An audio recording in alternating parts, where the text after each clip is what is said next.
짜르, 혁명, 차이콥스키의 백조의 호수. 그 나라를 생각하면 어쩐지 신비한 느낌이 듭니다. 한반도와 맞닿은 아주 가까운 거리에 있으면서도 우리나라 사람들이 잘 모르는 나라, 바로 러시아입니다. 그럼에도 불구하고 톨스토이와 도스토옙스키는 한국인이 가장 좋아하는 소설가이기도 한데요. 문학으로 떠나는 러시아 기행, 러시아 문학 박사 김연경 작가와 함께합니다.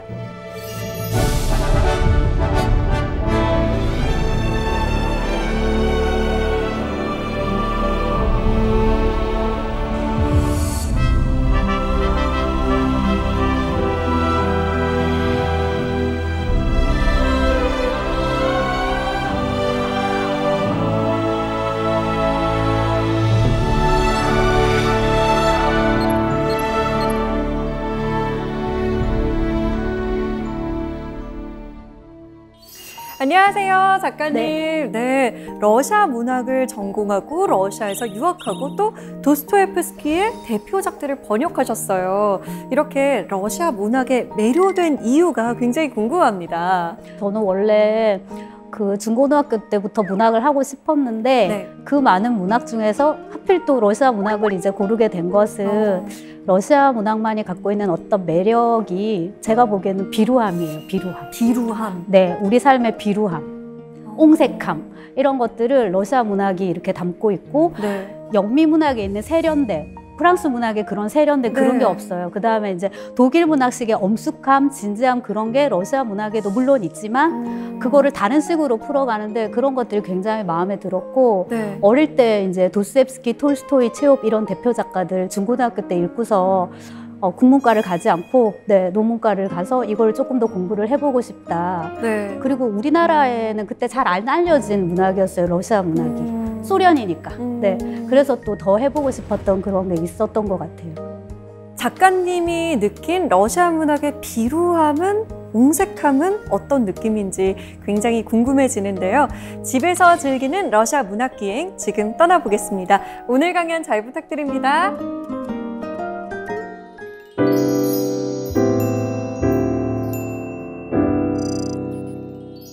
흔히들 러시아 문학의 황금기는 19세기로 잡는데 우리가 아는 훌륭한 작가들이 저기 다 들어가 있습니다. 푸시킨, 고골, 여기 이제 낭만주의기 19세기 전반기의 이제 작가이고요. 그들의 뒤를 이어서 투르게네프, 도스토옙스키, 톨스토이 이런 걸출한 작가들이 나오게 됩니다. 요 세 명의 작가를 묶어서 트로이카, 삼두마차라고 이제 부르기도 했고, 자, 그 중에서도 역시나 가장 많이 사랑받는 이제 도스토옙스키를 얘기를 하겠습니다.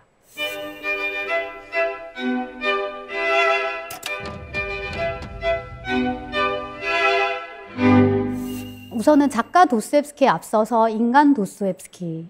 도스토옙스키는 어떤 사람이었나인데요. 초상화를 보시면은 이제 저것은 페로프라는 화가가 그린 유명한 이제 초상화인데요. 그 도스토옙스키가 얼굴이 좀 동양적인 데가 있습니다. 그 러시아인들 자체가 그래요. 몽골의 지배를 오래 받았고 다민족 국가이기 때문에 톨스토이도 그런데요. 보시면은 이 이마도 되게 넓고 그 다음에 광대가 두드러져요. 근데 이제 저 사진에서 잘 포착을 한 것 같은데 그게 그늘이나 이런 음영 처리가 잘 돼가지고 얼굴이 굉장히 깊이 있어 보입니다. 근데 이런 거 역시나 도스토옙스키 작품을 통해서 우리가 얻는 일종의 좋은 선입견 그런 거의 산물일 것 같고요. 자세도 자세이거니와 시선의 방향이 정면을 보지 않고 이렇게 약간 비스듬히 어딘가를 응시하고 있어서 이 속세의 삶을 다루지만 동시에 어떤 저 세계에 대한 인식을 끊임없이 소설에다 넣어두는, 그리고 제가 조금 교조적으로 표현을 하자면은 신을 믿으라는 소설은 아니에요. 도스토옙스키의 소설 속에 신이 들어있지는 않지만 우리를 신으로 이끄는 소설, 이런 표현을 씁니다.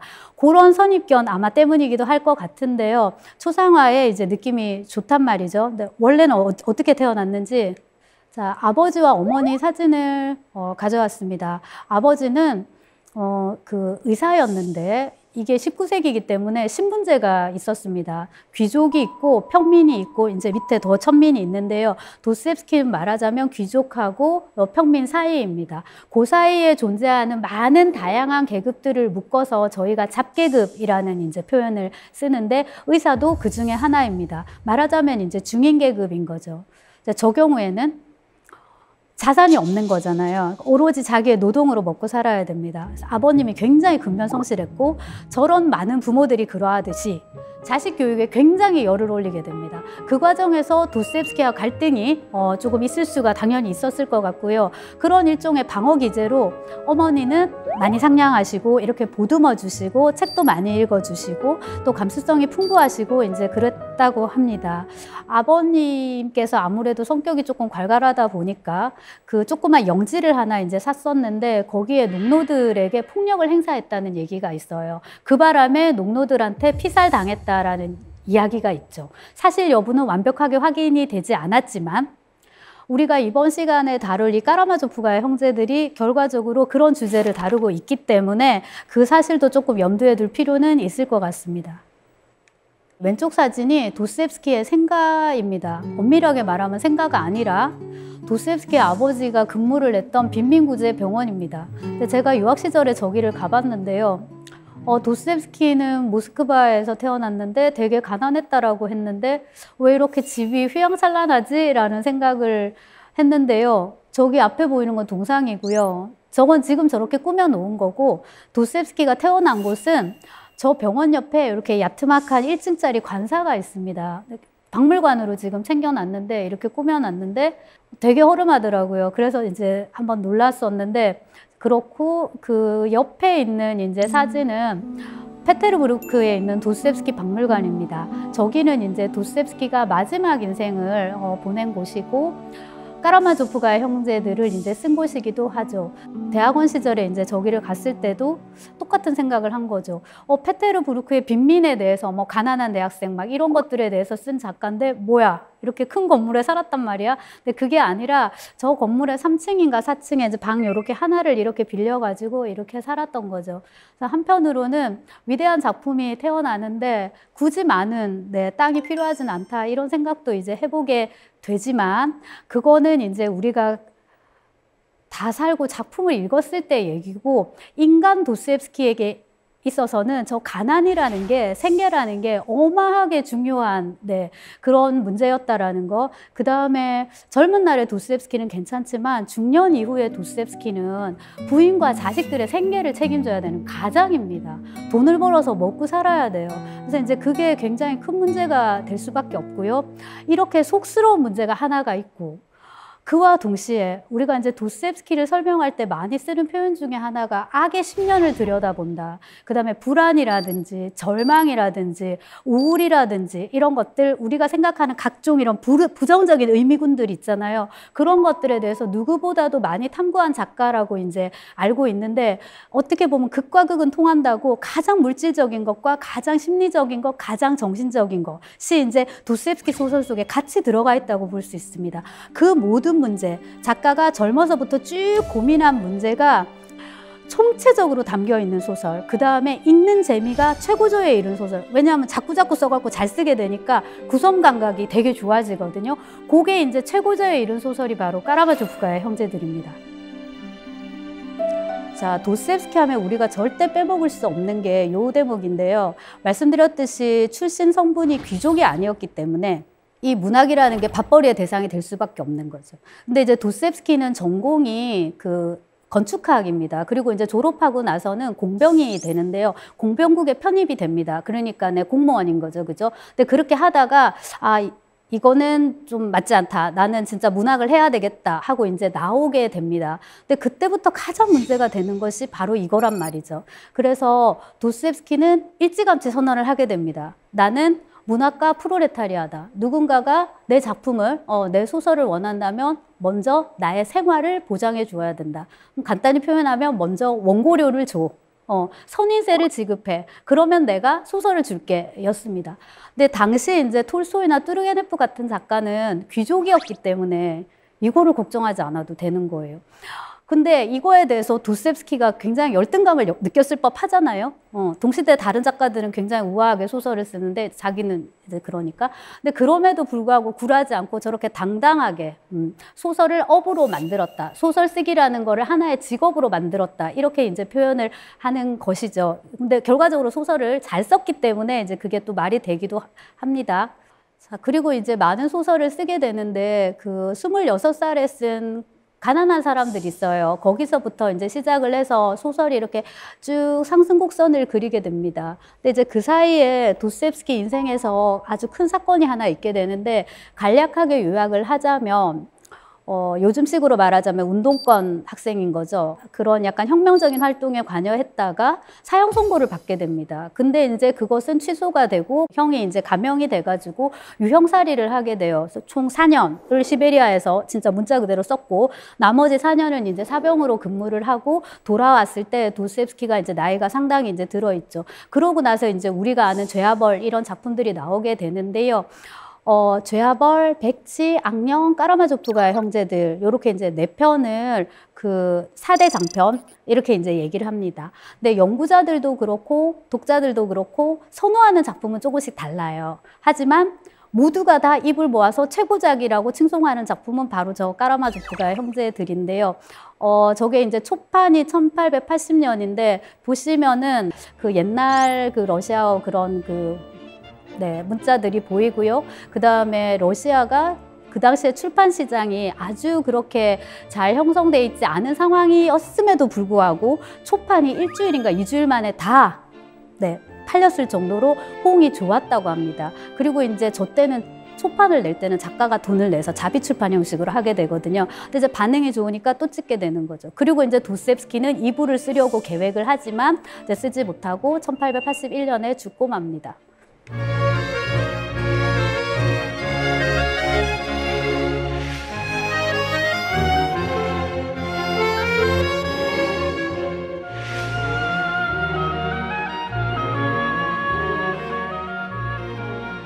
소설의 내용을 제가 이렇게 간단하게 요약을 해봤는데 까라마조프가 형제들은 뭐 하는 소설이냐. 저거는 아들들이 공이 아버지를 죽이는 소설 혹은 아버지를 죽이려고 하는 소설 나아가서 아버지를 죽인 소설 이제 이렇게 요약할 텐데요. 그래서 4글자로 이제 친부살해 좀 2자로 줄여갖고 우리가 살보 이렇게 얘기를 하기도 하는데 플로상에서의 아비 아버지를 정치적인 차원으로 해석을 하면 황제가 될 수 있고요. 짜르가 될 수 있고요.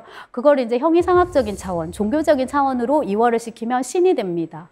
그러니까 아버지를 죽인다는 저 살부라는 행위는 결국 이제 황제, 짜르를 죽이는 혁명, 그리고 이제 신이 없는 국가, 왕이 없는 국가를 만드는 거죠. 그 다음에 이제 신 없는 세계, 유토피아를 우리가 어떻게 만들 것인가, 무신론을 얘기하는 겁니다. 근데 이거를 이제 까라마조프가 형제들 특히 대신문관에 나오는 이제 어휘를 쓰자면은 반역이에요. 그리고 러시아인들은 니힐리즘이라는 단어를 선호합니다. 저걸 우리말로 바꾸면 허무주의인데 니체식 허무주의 이런 거하고는 조금 달라요. 근데 그 근원을 찾자면은 러시아에 있다고도 얘기를 하는 학자도 있더라고요. 자, 이래서 살부, 친부사례라는 그 주제가 3가지 차원을 플롯 차원과 정치적 차원과 형이상학적인 차원을 동시에 아우르면서 아주 이제 그 광활하게 펼쳐지는 그런 소설이라고 이제 정의할 수 있겠습니다. 자, 그 다음에 그 줄거리랄까요? 우선 인물 위주로 간단하게 살펴보면은 표도르 파블로비치 까라마조프입니다. 여러분 러시아 이름 길죠? 이름, 부칭, 성 이렇습니다. 근데 표도르 나이가 55세로 돼 있는데 저 때 55세면 이제 상당히 많은 이제 나이인 거예요. 근데 이제 표도르는 악독한 아버지. 자식들의 죄를 완성하기 위해서 저 소설 속에 등장하는 인물이기 때문에 최대한 악해야 되는 거예요. 온갖 추함을 다 이제 자기 몸에 다 갖고 있어야 되는 그런 인물로 설정이 돼 있습니다. 근데 초반에 죽고 더 나오지도 않아요. 근데 이제 표도르가 총 2번의 결혼을 통해서 3명의 아들을 두게 되는데요. 우선은 드미트리, 이반, 알료샤 3명을 여러분 집중해서 보시면 드미트리, 표도로비치, 까라마조프 이렇게 됩니다. 아버지가 표도르니까 표도로비치 이렇게 부칭해 내려오는데 여기는 이제 28살에 아주 건강하고 튼튼한 군인으로 장교로 이렇게 나오고요. 이반, 이제 표도로비치, 까라마조프 이렇게 되겠죠. 이쪽은 이제 24살에 이제 청년으로 나오는데요. 여기는 이제 대학도 졸업하고 굉장히 똑똑하고 신학이나 이런 것에 대한 논문을 발표한 적도 있고 그래서 이제 지성을 대변하는 그런 인물. 드미트리가 대변하는 감성에 맞서서 일종의 지성입니다. 근데 이 2가지만 있어도 되는데 도스토옙스키는 3번째 항을 설정을 해요. 그게 바로 알료샤입니다. 자, 알료샤는 지금 20살인 걸로 이렇게 나오는데요.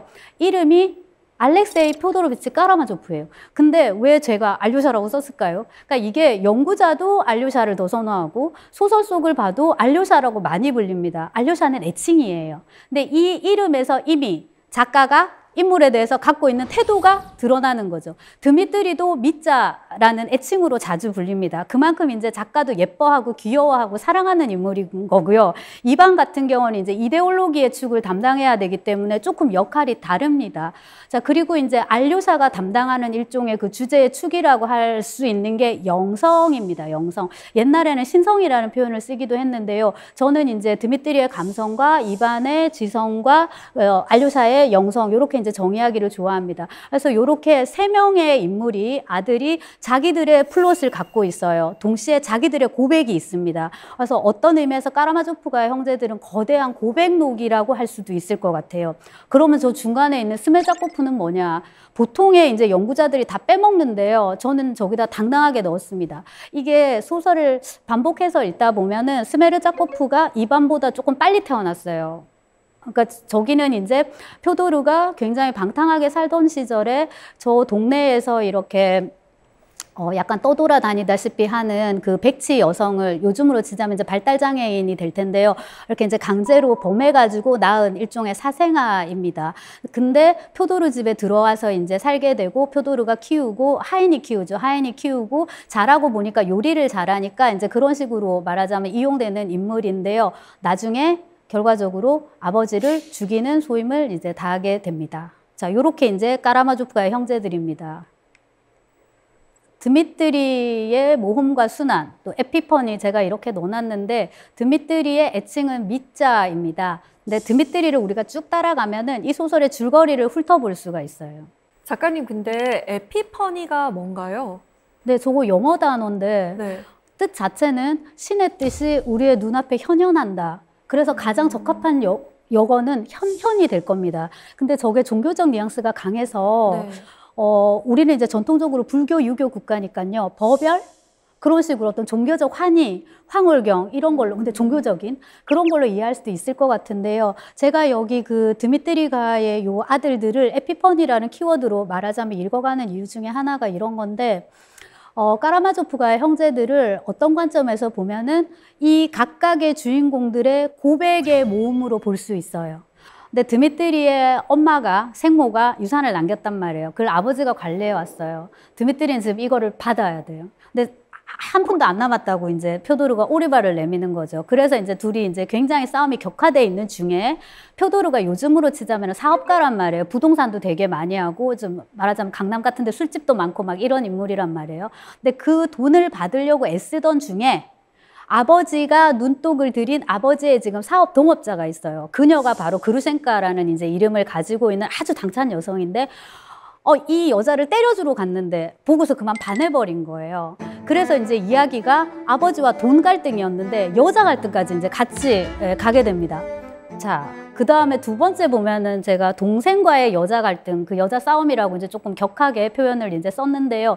그 동생 이반이 같이 이렇게 모스크바에 있을 때 이게 드미트리가 자기도 모르게 이반을 이제 엮어주게 되는데 원래는 까체리나가 드미트리의 약혼녀입니다. 근데 까체리나가 형 문제 때문에 이반을 만나면서 둘이가 말하자면 서로 호감을 느껴버려요. 그래서 의도하든 의도하지 않든 그 까체리나라는 여자를 사이에 두고 형하고 동생이 이렇게 나를 세우는 그런 관계가 된 거예요. 근데 이미 사실상 게임은 끝난 상태예요. 드미트리는 그루셴카를 사랑하게 돼버렸고 이반은 까체리나를 사랑하게 돼버렸어요.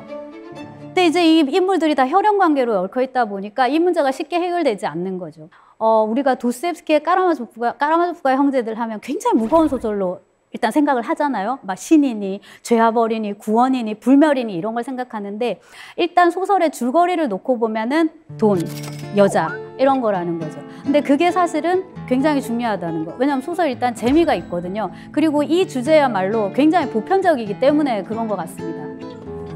자, 그래서 드미트리는 어떤 인간인가 굉장히 단순 소박하고 어떤 러시아식의 즉흥성 이런 거를 이제 대변하는 인물이고요. 우리식으로 말하면 호연직이에요. 사내란 말이지, 모름지기. 뭐 이런 거죠. 그걸 러시아어로 풀면은 체스트란 단어가 있는데 명예입니다, 명예. 사내란 모름지기, 명예를 이런 거거든요. 그래서 이제 여자가 돈을 쓰게 하면 안 돼.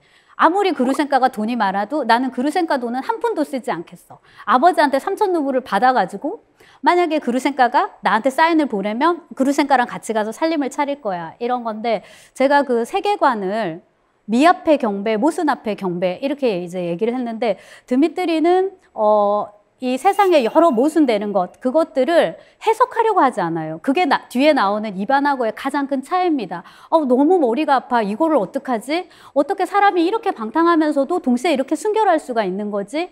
그래서 소설 속의 표현을 빌자면은 프리마돈나, 마돈나의 이상과 소돔의 추악함입니다. 그거 두 개가 인간의 내면에 동시에 공존한다는 거죠. 그거를 우리가 어떻게 받아들일 것인가. 그거에 대해서 드미트리가 신과 악마가 서로 싸우는데 그 전쟁터가 바로 사람의 마음이다라고 얘기를 합니다. 그거를 이제 그대로 받아들이고 그 모순 앞에서 경배한다, 고개를 숙인다. 이게 이제 드미트리의 입장인 거고요. 그래서 이제 나중에 구원받는다는 식의 이제 결말로 가게 되는 거죠. 자, 그 다음에 이제 드미트리 에피펀인데 드미트리가 결국에는 아버지를 죽이지 않았는데 아버지를 죽였다는 누명을 쓰게 됩니다. 그래서 이 대목이 중요한 게 까라마조프를 여러 관점에서 읽을 수 있지만은 우리가 사회학적 관점에서 읽는다면은 이 소설은 실패한 재판, 오판에 대한 얘기예요. 왜냐면 드미트리는 아버지를 죽이지 않았단 말이에요. 근데 드미트리가 그동안 행했던 못된 짓거리들이 있잖아요. 하지만 아버지를 죽인 것에 대해서는 자긴 정말 잘못이 없다고 얘기를 해도 이 정보가 있기 때문에 결국 이제 누명을 쓰게 되고 그 다음에 당시 러시아의 재판 제도가 배심원 제도입니다. 이거에 대한 도스토옙스키의 생각을 엿볼 수 있어요. 그거보다 더 근본적인 건 뭐냐? 인간이 인간을 심판한다라는 것에 대한 그 도스토옙스키의 생각입니다. 그거 자체는 아예 불가능하다라는 거. 심판의 최종은 어디로 가야 된다? 더 높은 신급 신에게로 이월시켜야 된다. 이제 이런 거거든요.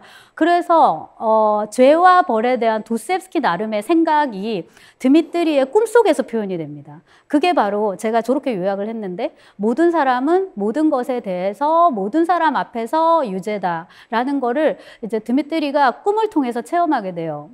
꿈속에서 드미트리가 이제 군인인데요. 마차를 타고 어느 마을을 지나가게 됩니다. 근데 그 마을이 화마가 휩쓸고 갔어요. 그 마을을. 그리고 이제 모든 사람들이 다 밖에 나와가지고 있는데 날씨가 추워가지고 막 다들 벌벌 떨고 있어요. 막 장갑도 없고 그렇거든요. 근데 갓난아이가 엄마 품에 막 안겨갖고 막 울고 있어요. 그 꿈속의 드미트리가 저 아이가 왜 저렇게 우느냐. 배가 고파서 운다. 아니 그러면 엄마가 젖을 주면 되지. 그 엄마도 굶어가지고 지금 젖을 줄 수가 없다. 근데 그거를 보고서 너무 마음 아파하는 거예요, 드미트리가. 그리고 이제 그 꿈에서 깨고 나서 그렇게 얘기를 하죠. 세상에 저렇게 배가 고파서 울부짖는 아이들이 없도록, 세상에 저렇게 굶주린 사람들이 없도록 내가 십자가를 짊어지겠다라는 이제 건데요. 과연 이제 그 십자가를 드미트리가 짊어질 수 있는지 그것도 이제 소설을 끝까지 읽으면은 흥미진진한 답이 나옵니다.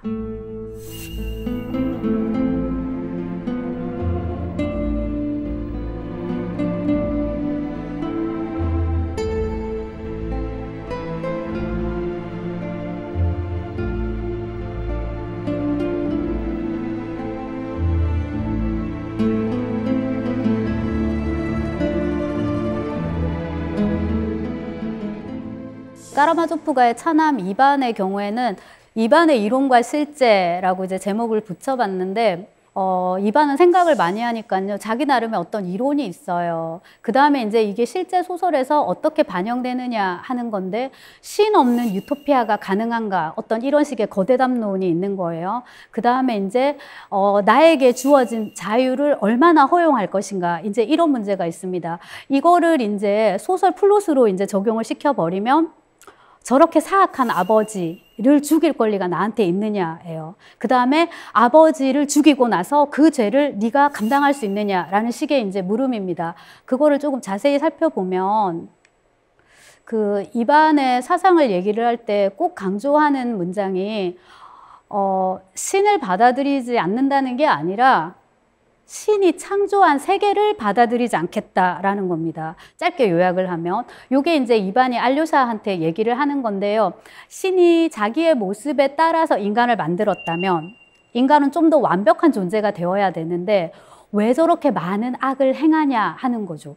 그리고 세계에 왜 이렇게 많은 부조리와 악이 판치느냐 하는 문제입니다. 또 그에 앞서서 이반이 어떤 말을 하냐면 우리 인간의 마음속에서 신을 죽여버리면 신에 대한 믿음, 불멸에 대한 믿음, 도덕, 옳음, 선함 이런 것들에 대한 믿음을 죽여버리면 모든 것이 허용된다.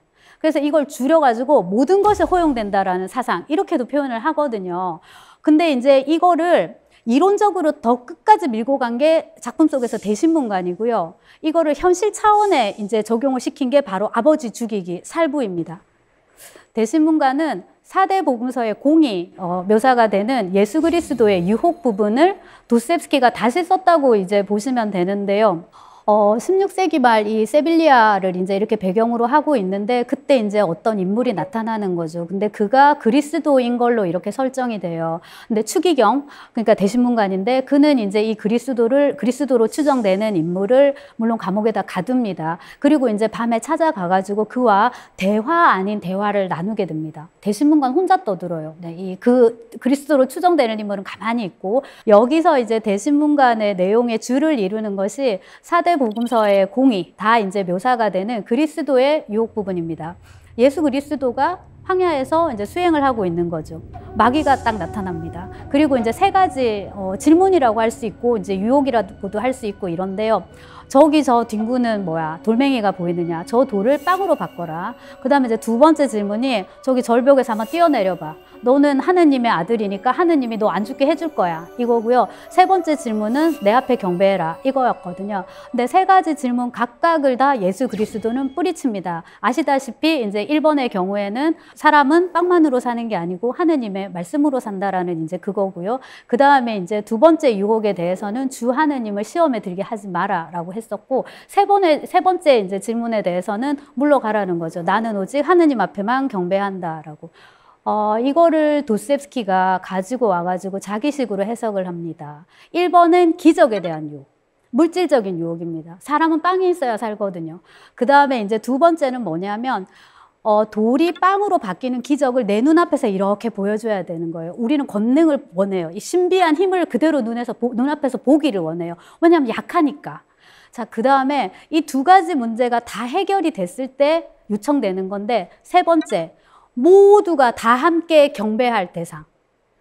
누구는 A를 섬기고 있고 누구는 B를 섬기고 있어요. 근데 사람이라는 게 간사해서 왠지 자기 거보다 남의 게 더 커 보여요. 그 전쟁이 일어나는 거예요. 그래서 요약을 하면 물질적인 만족을 우리한테 주고 그 다음에 우리가 되게 괴로워하는 문제가 있는데 바로 자유, 선악의 판단 이겁니다. 그래서 이 자유를 떠맡아 주는 거예요. 대신에 먹여 살려주는 거예요. 이 욕구가 해결이 돼도 누구 앞에 경배할 것인가 다 같이 이 물음을 풀어주지 않으면 인간은 끊임없이 불행하고 경배할 대상을 찾기 위해서 끊임없이 전쟁을 한다는 거예요. 그래서 이 세 가지 요소를 지적을 합니다. 자, 이렇게 이제 얘기가 쭉 진행이 되다가 마지막에 이제 대신문관이 너는 근데 왜 왔느냐? 우리가 저 원칙에 따라서 지금 우리만의 유토피아를 만들었는데 근데 이게 이른바 이제 디스토피아가 되는 거죠. 이거를 만들었는데 너가 지금 왜 와서 우리를 회방하느냐 이런 식으로 이제 말을 하는 거죠. 너는 인간이 조금 더 위대해가지고 자유로운 믿음에 따라서 너를 믿는 것을 원했겠지만 사실 인간이란 나약하고 악독한 존재다 이런 식인 거죠. 자, 그러고 나서 뭐든지 좋으니까 한마디만이라도 해봐라 라고 얘기를 합니다. 근데 지금까지 그리스도는 단 한마디도 하지 않고 있어요.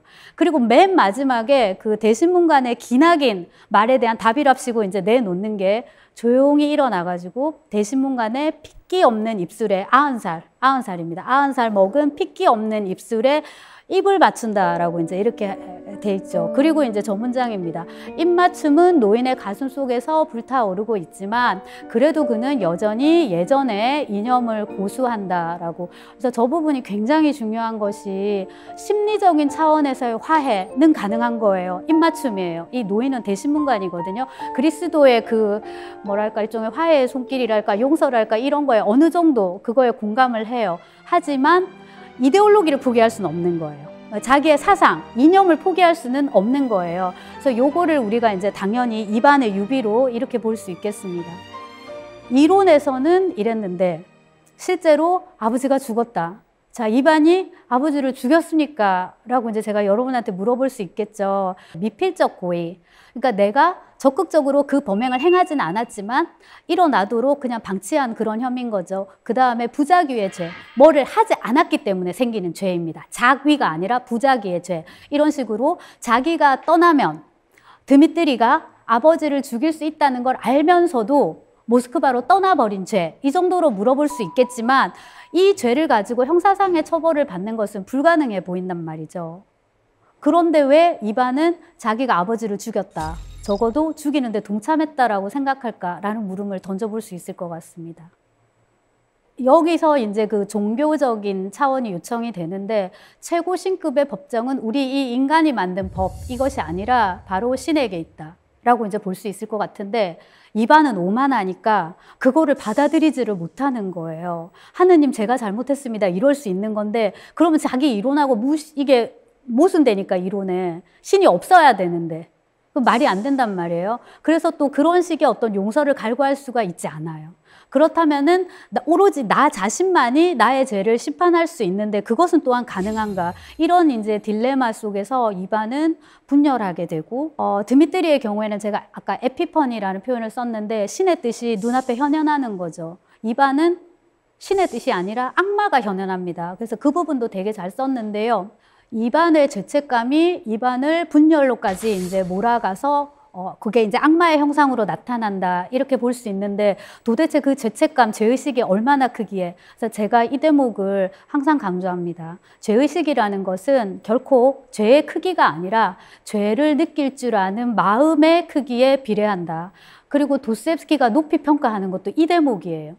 보통의 사람이라면 더 큰 죄를 짓고도 아무것도 못 느낄 건데 이반은 너무나도 예민한 도덕감을 가졌기 때문에 자기가 행하지 않은 그 범죄에 대해서도 죄책감을 느끼는 거고, 그 다음에 여기서 작가 도스토옙스키가 생각한 죄의 표상을 생각해 볼 수가 있어요. 죄라는 거는 아버지를 죽인 거, 행위, 이제 스메르자코프죠. 그 다음에 난 아버지가 너무 싫어, 죽이고 말 거야 라고 떠벌리는 거, 말. 그러니까 이건 드미트리인 거죠. 이거 말고 이반처럼 아버지가 너무 싫어, 너무 증오스러워, 아버지가 죽어줬으면 좋겠어, 이런 식으로 무의식 차원에 내재되어 있는 이 욕망 있죠. 그것까지 죄의 대상으로 삼아서 단죄하고자 하는 그 도스토옙스키의 어마어마하게 그 결벽한 도덕률, 이런 거를 또한 여기서 엿볼 수가 있습니다.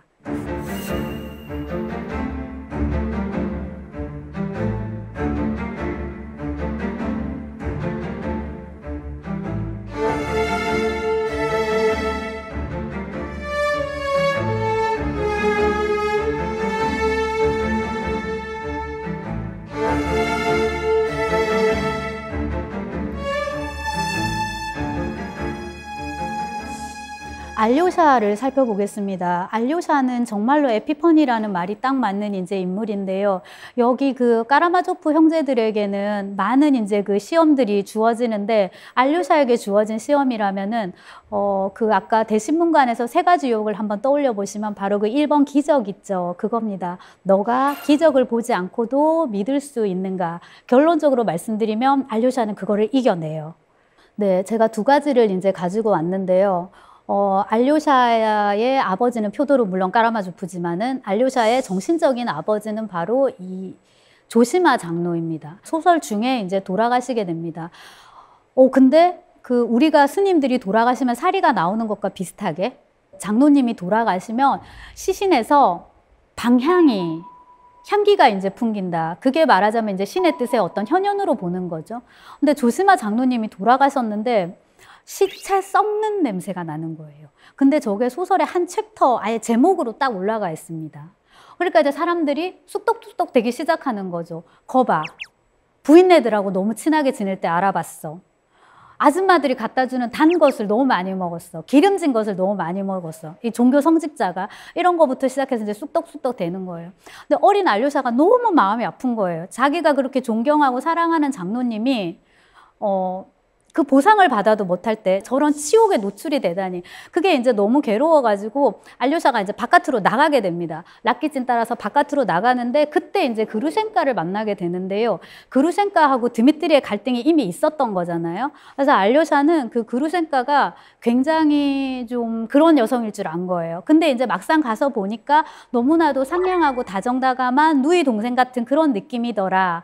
이고 그 다음에 거기서 그루셴카로부터 저 양파 한 뿌리에 대한 이야기를 듣게 됩니다. 저 우화를 좋아하시는 분이 되게 많은데요. 굉장히 나쁜 아줌마가 한 명 있었어요. 당연히 나빴으니까 죽어서 지옥을 가게 됩니다. 지옥에 막 불에서 이렇게 허덕이고 있어요.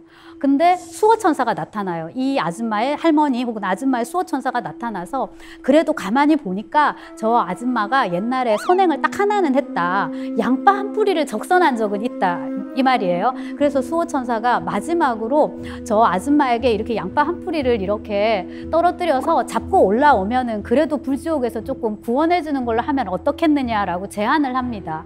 자, 그래서 그렇게 한번 해봐요. 그래서 양파 한 뿌리 이렇게 떨어뜨렸는데 아줌마가 여기서도 욕심을 너무 많이 부리셔가지고 양파를 잡고 올라가는데 다른 사람들이 나도 가자 이렇게 막 붙으니까 같이 가자 했으면 되는데 이렇게 막 발로 차고 나만 살 거야 이렇게 하는 바람에 뚝 끊어져 버려요. 그래서 다시 지옥으로 가게 되는데 그루셴카가 그 말을 합니다. 나는 정말 나쁜 여자지만 정말 세상에 잘한 게 하나도 없지만 그래도 나도 살아오면서 양파 한 뿌리 정도는 적선한 적이 있다. 이런 표현을 씁니다. 그래서 이제 저게 우리가 인간으로서의 자존감을 지킬 수 있는 어떤 유일한 선행, 도덕감 이런 걸로 이제 보시면 될 것 같아요. 그 얘기에 굉장히 감화됩니다. 알료샤가. 그리고 다시 이제 수도원으로 돌아가는데요.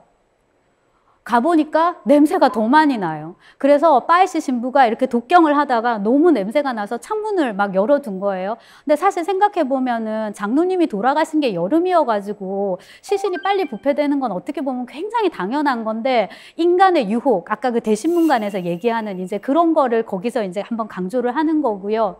원론적으로 얘기를 하자면은 사람이 죽어서 시체가 썩는 것이랑 하나님의 뜻이 이러저러하게 현현되는 거, 뭔가 옳고 그른 것은 아무런 상관관계가 없는데 인간은 이렇게 나약하고 악덕할 수 있다라는 거예요. 그래서 눈앞에 그 기적을 보여주지 않아도 너는 믿을 수 있겠냐 이거인데 알료샤가 빠이시 신부 앞에 이렇게 옆에 딱 나란히 앉아갖고 기도를 하다가 자연스럽게 잠이 들어요. 꿈을 꾸는데 그 꿈 속에서 역시나 이제 그 성경에 나오는 부분인데 갈릴레아 가나의 혼인잔치입니다. 저 잔치에서 그 예수 그리스도가 물이 포도주로 바뀌고 하는 기적을 맨 처음 행하셨다고 이제 그렇게 하더라고요. 근데 저 꿈에서 알료샤는 조시마 장로님을 만나요.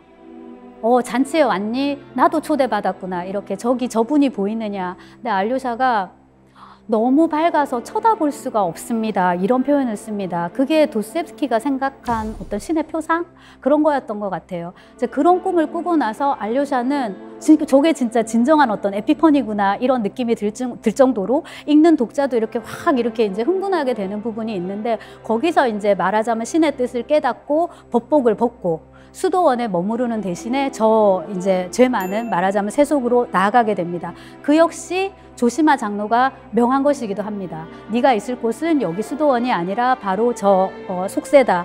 형들을 가서 지켜라. 한 명의 형 말고 두 번째 형까지. 그러니까 큰 형 말고 작은 형까지. 그렇게 말한 대로 나가게 됩니다.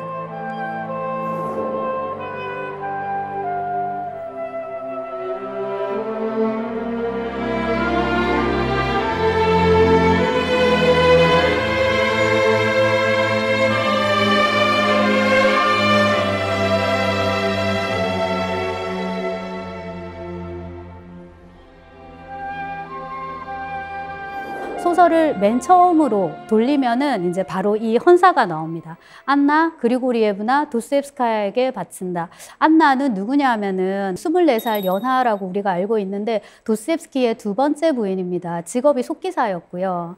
그래서 이제 도스토옙스키가 마감에 임박해서 도박자라는 제목의 작품이 있습니다. 그거를 막 받아 써야 되니까 속기사를 고용을 했는데 그때 이제 두 사람이 서로의 호감을 느끼고 이제 결혼을 하게 되고요. 그리고 우리가 보통 이제 천재 작가라고 떠올릴 때 항상 그 옆에서 내조하는 사람이 필요하잖아요. 그 역할을 아주 톡톡히 해낸 그런 부인입니다. 그래서 안나하고의 사이에 이제 아이들이 있었는데 2명은 죽고 2명이 살아요.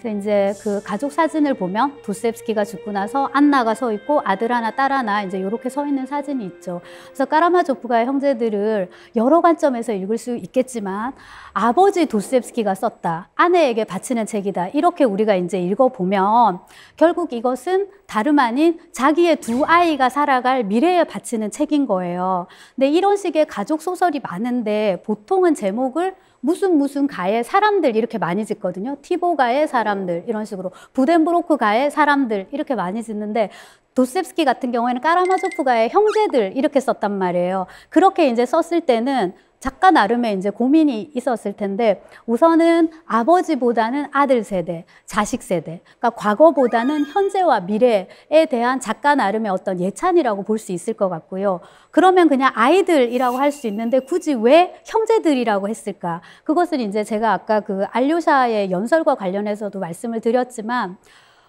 도스옙스키를 통해서 우리가 엿볼 수 있는 일종의 러시아 정신인데요. 전체성, 총체성 이런 거예요. 나 혼자 행복하면 안 돼요. 다 같이 행복해야 돼요. 그래서 구원이라는 테마가 이 소설을 비롯한 도스옙스키 소설의 이제 핵심어이기도 한데, 형제들이라고 하면서 니네들은 까라마조프라는 이름 속에서 하나의 어떤 전체로 머물러라라는 그런 게 있어요. 단결하고 서로 사랑하고. 그래서 이제 그런 메시지까지 같이 주는 게 아닌가 싶고요.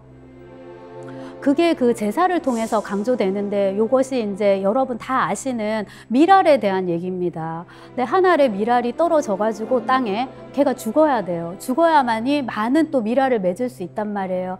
아버지의 죽음, 표도르의 그렇게 비참한 죽음을 극복할 수 있는 유일한 방법은 결과적으로 아들들이 살아가지고 아름다운 미래를 열어가는 것이라고 이제 할 수 있을 것 같고요. 그 관점에서 보자면은 까라마조프는 비단 자기들의 2아들이 아니라 앞으로 도스옙스키가 죽을 때 그 이후의 세계를 살아가는 모든 아이들, 이거 우리도 포함입니다. 우리 아이들에게 바쳐진 그 러시아 작가가 우리에게 선사한 아주 위대한 문화유산이라고 그렇게 볼 수 있을 것 같습니다.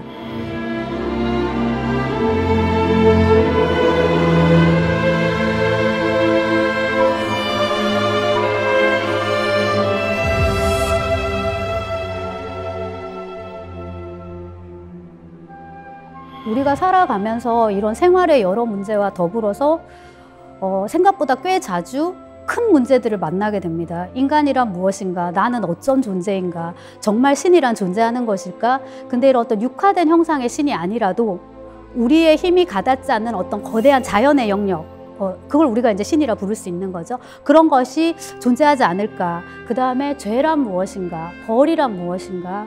또 그걸로부터 우리가 어떻게 구원받을 수 있는가. 근데 굳이 종교라는 프레임에 얽매일 필요 없는 것 같아요. 그거하고 별개로 우리가 이런 문제를 굉장히 많이 만나게 되거든요.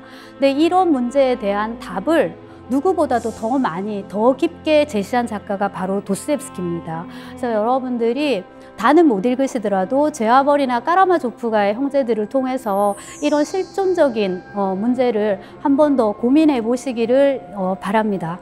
오늘 강의는 여기까지입니다. 감사합니다.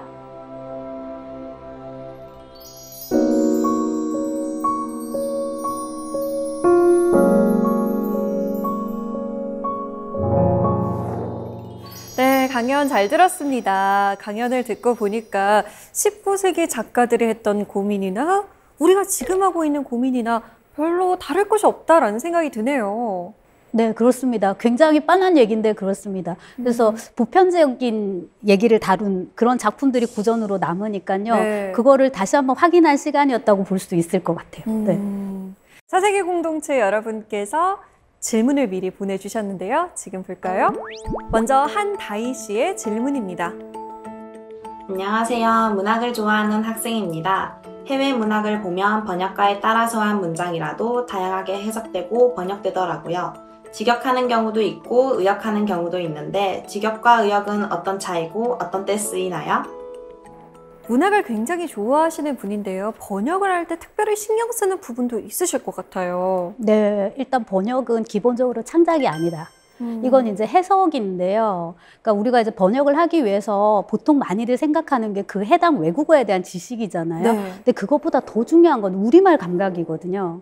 그리고 이제 내가 번역하는 텍스트에 대한 이제 지식이죠. 단지 외국어뿐만 아니라 이제 그건데 말씀드렸듯이 해석이기 때문에 해석자가 어떤 입장을 취할지가 되게 중요한데 직역파, 직역을 조금 더 선호하시는 분들이 있고 네. 이른바 의역파.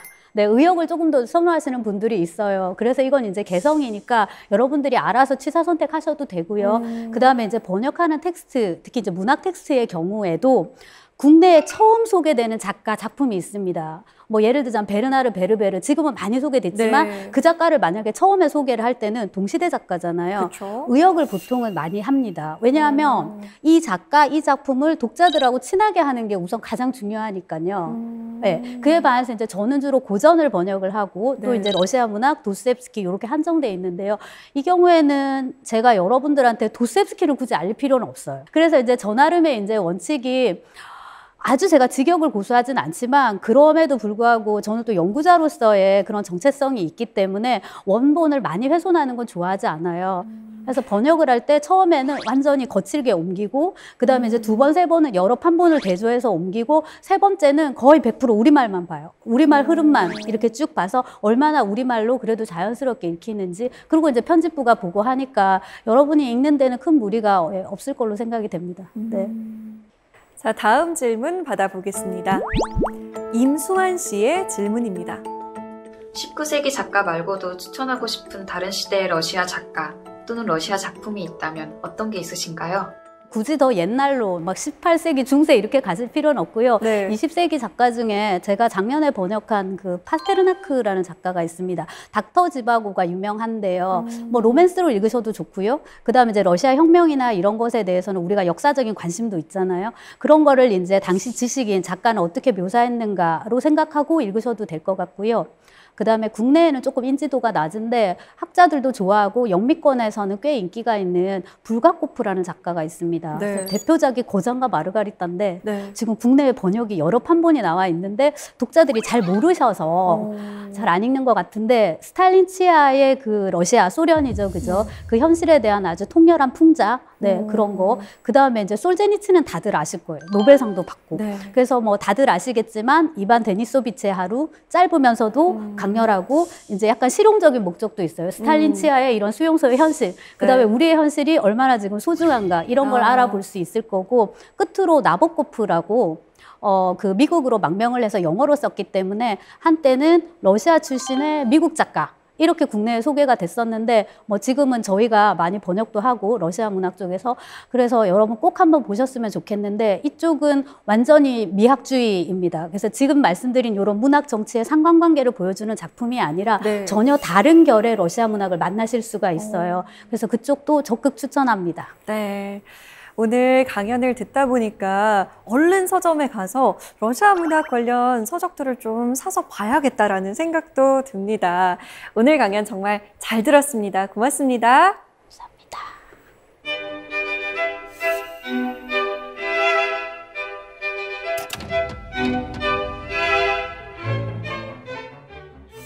조립식 가구를 놓고 어떻게 만들어야 하나 고민하다가 사용 설명서를 펴보니까 예상외로 방법이 쉬워 보입니다.